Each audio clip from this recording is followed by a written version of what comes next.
In concept, the color guide is great. It allows you to select a color in your swatches panel and instantly generate many different variations of that color, all that work well inside of your design.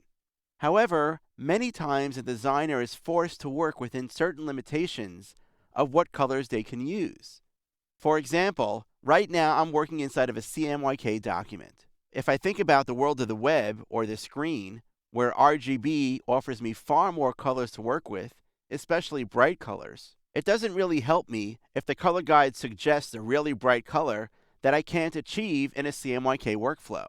Or maybe I'm working in some kind of a web-safe workflow where I only want to use one of the 216 web-safe colors. Or maybe I'm creating some kind of design that's going to be printed via screen printing on a t-shirt.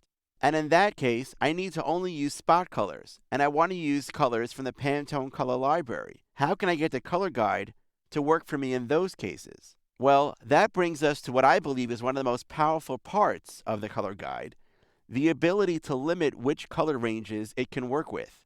You see, right now by default, the color guide is using the entire RGB color spectrum to make color suggestions.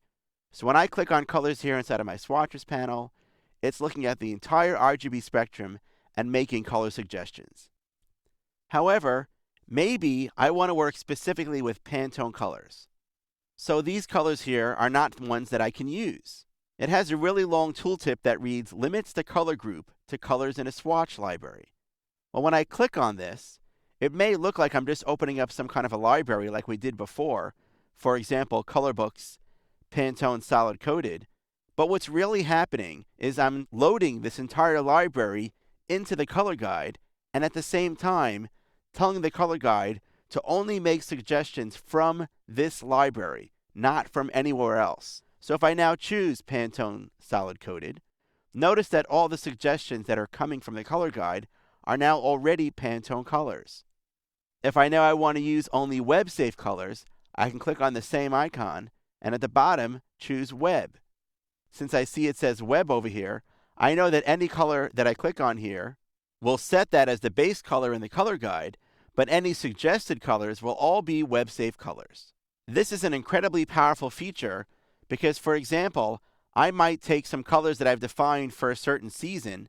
Maybe again, as an apparel designer, I have some spring fashion colors or I have some fall fashion colors, and I only want to draw colors from that specific library.